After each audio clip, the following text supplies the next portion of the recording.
every small business, they think they have, operations, in hand and they know what they're doing, but really what they're doing is You didn't start a business to put out fires, but here you are, holding the extinguisher. Business isn't theory, it's pressure, late nights, tight margins, the thing that keeps breaking no matter how many times you fix it.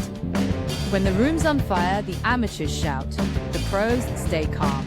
That's the Fixers and Founders way. Part discipline, part rebellion. We walk into broken systems, find the pulse, and make it run clean. Because calm isn't weakness. Calm is a strategy. We're operators, builders, problem solvers. Born from the grind. Built for the builders. Join us now as we chat with fixers and founders just like you. Let's jump in. Welcome to Fixers and Founders, where vision meets velocity. I'm Tony. I'm Forrest.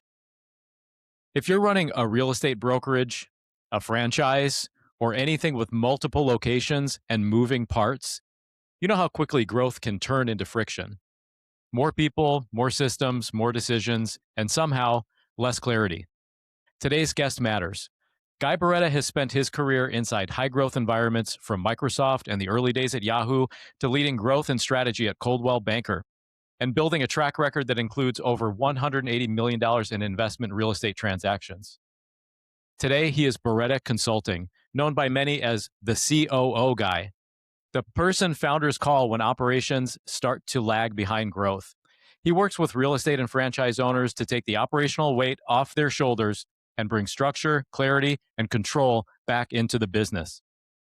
If your business is growing but not getting easier to run, this conversation is for you. Let's get it done. sounds good. I love the COO Guy. That's great. I came up with that myself, so I'm very proud of it. No marketing shtick. Yeah, that's good. So let's jump in. You've spent your career across tech, real estate, franchising, Microsoft, Yahoo, Coldwell Banker. My goodness, that's an impressive resume. What pulled you into the COO seat specifically? Well, I came out of sales, primarily. So I was in a sales role, for most of my career. And then as I pivoted into Coldwell Banker and their corporate entity, I started getting more into, the growth aspect of our clients and our prospects and our affiliates, and trying to help them, kind of see the opportunity that was in front of them through M&A and expansion. And a lot of that starts with, how are my operations currently running? Because we all know that you really can't look at growth or an expansion if everything isn't running smoothly within your own organization. So there's that internal growth and then an external growth. And through that, that iteration of that business, one of our clients, one of our affiliates actually reached out to me and asked me to, come up and run their operations and kind of take it to the next level. And I did that for several years. And then I saw the need not just to be able to work for one company, but work for several at a time in an industry where there isn't really a leadership and executive team. And that's where I started Barretta Consulting, so that I could really work with, real estate brokerages and other franchising companies to help them with that operational clarity and growth wherever they see fit. Love taking experience that you learn and translating that into a business. That's a I mean, cool part of what we get to do. that's the name of the game. Yeah. Yes.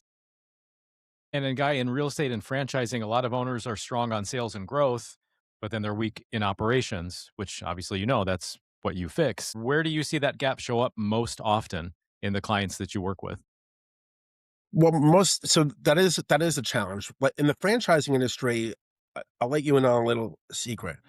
95% of the people that become franchisees are entrepreneurs for the first time. So from their perspective, they come from a world just like we did, right? We're all fractional solopreneurs now, but they came from a world where someone was telling them what to do every single day, no matter how high up they were, unless they were the president of a Fortune 100 or Fortune 50 company, someone was telling them what to do. And now they become an entrepreneur for the first time, and they're leaning into the opportunity with franchising and the franchisor to help them with growth and operations. But that's not the role of the franchisor. So I come in and I work with them from an entrepreneurial spirit to say, okay, let's get your operations in line. So you're really working hand in hand with the franchisor, and we can take you to where you want to be, both operationally and from a growth perspective. And then the real estate brokerage side, every real estate broker out there was in sales. Can't do real estate, you can't be a real estate broker if you haven't done real estate sales. So for many, it's hard for them to get out of that idea of chasing deals and actually running a business. But if they want to exit the business, if they want to have a succession plan, they need to look at building their business and building the company and stop worrying about their sales and how, this deal is closing and this deal is closing, and really focusing on building what they have. Yeah, it's interesting. I've worked with a franchise. One of the clients I work with has a franchise, and they think that franchise playbook is going to tell them everything they need to know operationally, and it just doesn't. It gives them a framework, but not all the details and how to actually make it work. That's 100% right. And the framework is important, but you still have to execute on when you need to execute. And let's be honest, if it works in one market and certain things work in one market, that doesn't mean it's going to work in another market. I'm in Scotch Plains, New Jersey. My market is different than Alabama. My market is different than Texas. My market is different than even 15 minutes away in New York City. Unfortunately, franchisors don't tell you what your market is like. They just say, hey, good luck, and we're really excited to have you. Yeah, And thanks for paying us the initial I was going to franchise say, fee. give me the $50,000. I'll give you the playbook. And thanks for having me. Exactly right. That's good stuff. So when a brokerage or franchise starts growing quickly, more agents, more locations, more volume, what are the first things that tend to break? The operational consistency and having an aspect of leadership.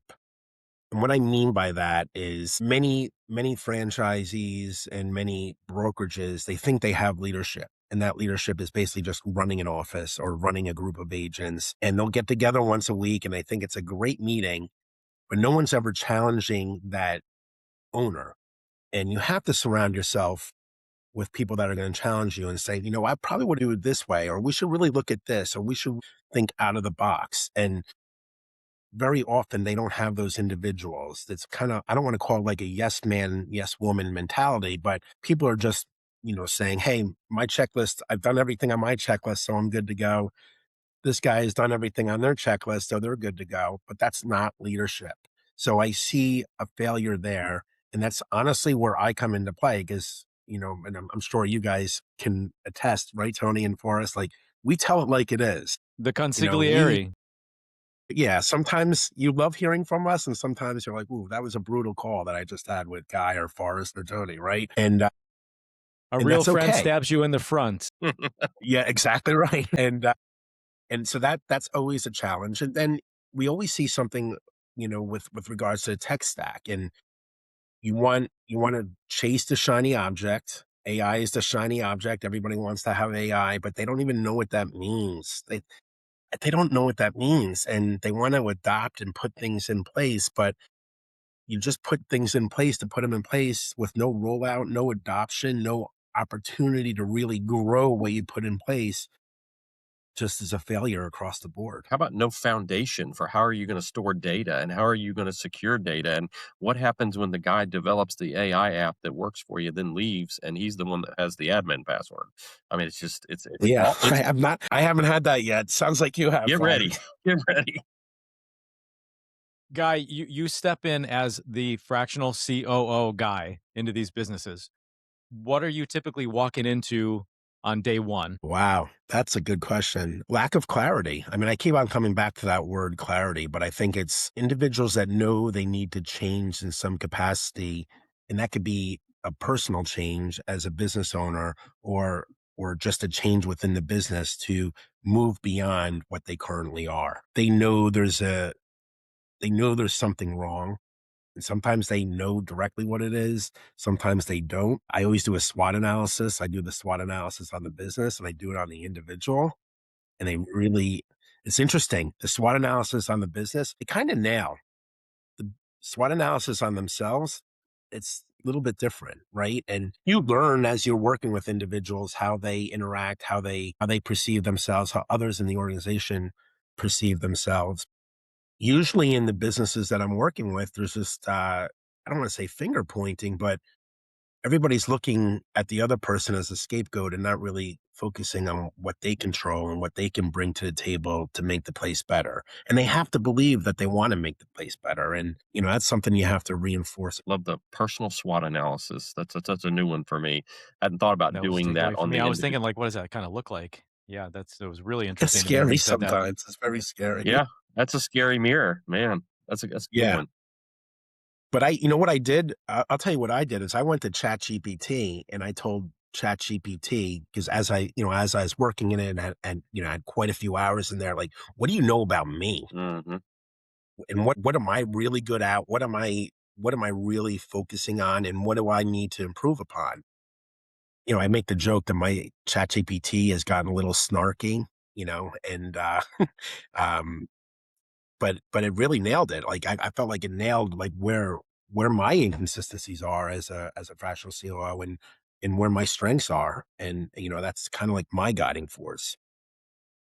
One of my mantras has been and is, in God we trust, all others bring data. So even for myself, I've only been doing it just past a year. Every single day, without fail, of every client that I've served every day, I give myself a daily recap, just a blurb about what I did that day. So I have that year's worth of data to dump in there and then even analyze it, at that level too. That was very interesting. And I think that's good because they need to know that you're you're working on their behalf, right? And you're working with them and not against them. And sometimes you do have employees that are kind of like, I don't want to say they're hurting the business, but they mean it. They're because of You their can effort, say they it. may be It's working true. as because of We their say effort, true they're things. working against you. Yeah. All right. You've worked across both real estate brokerages and franchise systems. What are the biggest differences in how these businesses need to operate to be able to scale well? With regards to real estate brokerages, they have to essentially take a step back and move away from working in the business and working on the business. And that's, as we know, that's not easy, right? They working in the business is chasing leads, chasing opportunities to list and sell a property. You could refer that to an agent.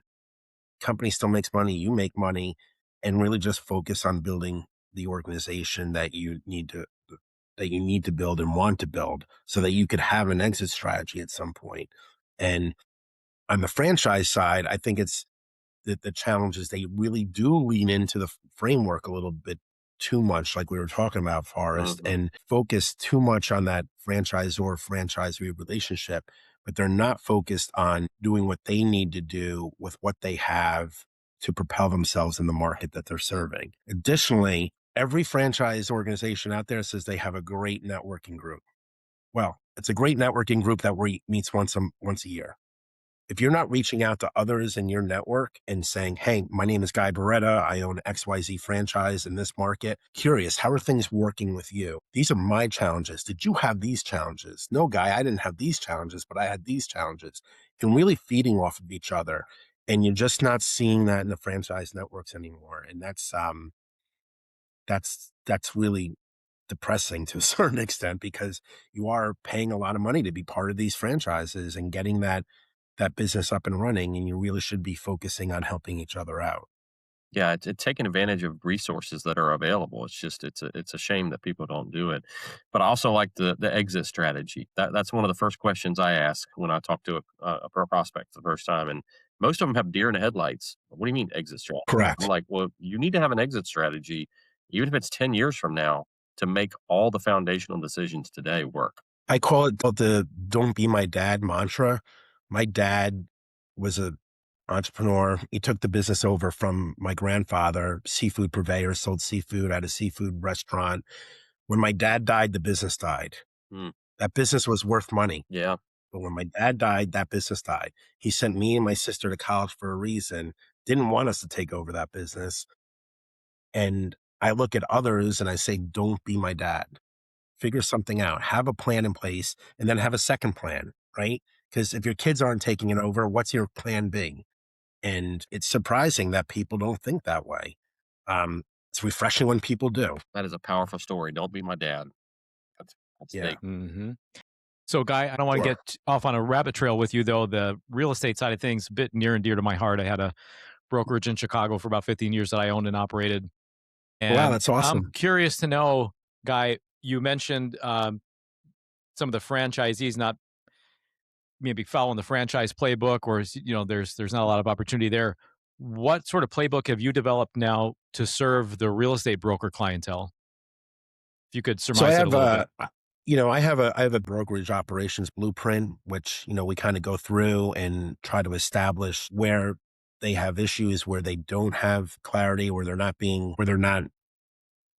succeeding essentially. And then I also have, what I call the goal setting aspect. So I broke down being in the real estate industry, most of the times goals are always data and goals are always how much volume you're going to bring in, how many transactions you're going to do. And I kind of took that all out and said, let's focus on quarterly goals that are meaningful to you and impactful to you. And then we're going to go out and do it for each of your agents. And if we simplify that, and I call it the power of three, it's 3 goals per quarter. And that's resonating. It just allows people to have more clarity. We're in an age where everything's coming at us all at once, and we all have minds that are racing now. 30 years ago, minds weren't racing the way we are. So to be able to just like simplify and clarify has been just a huge, huge boon for the brokerages that I'm working with. And it allows them to focus on what they need to focus on to move on. I believe there's a gap there too that could be filled for the CRM alone. I mean, in getting people to be able to data dump, and get all that aggregated together for them so they don't have to think on their feet about these relationships. They claim real estate's a relationship game, right? That's your centralized Right. relationship manager. And most oftentimes I think that's an afterthought, or it's not well adopted. It's certainly not well leveraged. And if you turn that knob, I think that will enact lasting change, in these brokerages. Were you finding that at all? Yeah. I mean, I asked a brokerage owner yesterday, like, so if a lead comes into your website, what happens to that lead? And he didn't know. He Yeah. literally did not know. Well, it's great to know that there's such opportunity out there, Guy. Yeah. Love to serve some of Yeah. these real estate clients too. That's a challenge. And I knew when I was the chief operating officer for the brokerage that I was with, I knew we were probably losing 1 to 2 million a year just on our lead gen, because we were passing the leads off to agents and they weren't following up with the leads. So we put an ISA in place, which is an internal sales agent that nurtured those leads to get to a point where now the agent will transact. Cause right? Like you can give an agent something and they're not going to do anything with it. If they don't stay on top of the lead for 6 weeks, and most leads transact or want to do something 6 to 8 weeks out, not the day that they reach out to you. So bringing it kind of all home then, last question, and then we got a couple wild card, more personal questions for you. If an Sure. owner feels buried in the day to day, which they do, and the business is starting to feel heavier, which it does, what's the first move aside from calling the COO guy that they should make? They should try to figure out where they're spending most of their day. And is that a revenue generating opportunity or just maintenance opportunity? And there's a key difference, because we want to be focused on bringing in more revenue. Maintaining your company, that's great, that's important, but more time should be spent on bringing in more revenue than just worried about maintaining what you currently have. And that may be just simplifying, and maybe you have a tech stack of 20 different things, and maybe you don't need 20 of them, right? Maybe you only need 5. I was with a company that forgot that they had a tech stack that they were paying $500 a month for. And I saved them $500 a month by a simple phone call off of the financial audit of their P&L. And those are the things that we do. Do I dare ask what that is? It's like a rocket ship, man. You're just helping them That's out. your Yeah, rocket, the man. rocket ship. Good on you. That's good stuff. Saving them money. All Yeah, right. saving money is the key.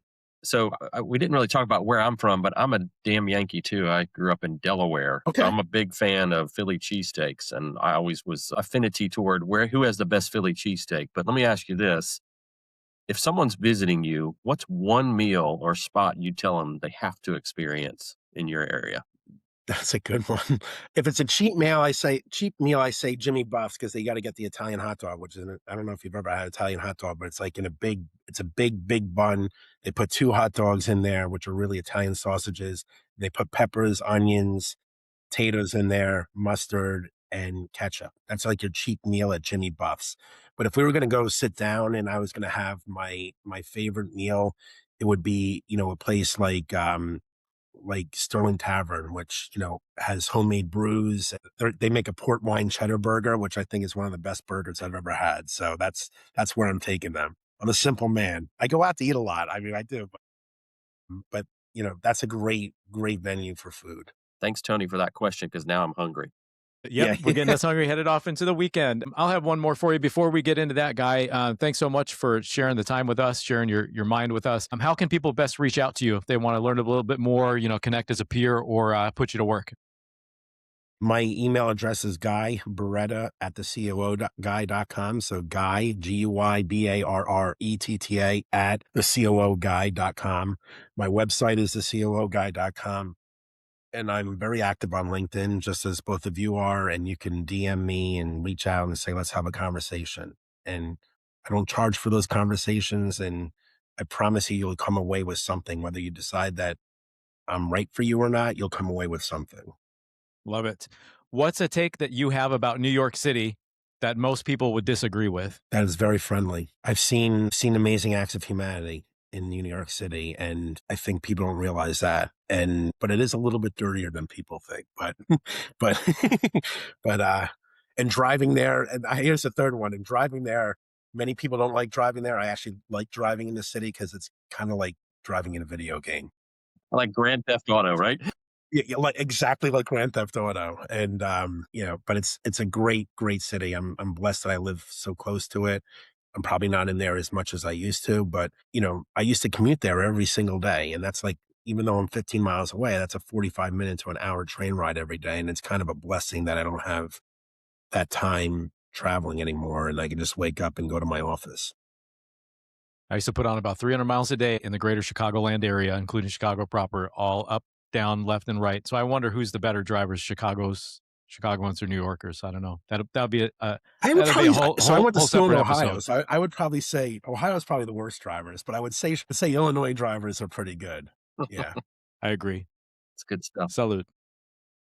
All right, that was Guy Barretta, a reminder that growth doesn't just create opportunity, it creates complexity. And in industries like real estate or franchising, the difference between scaling and stalling usually comes down to operations.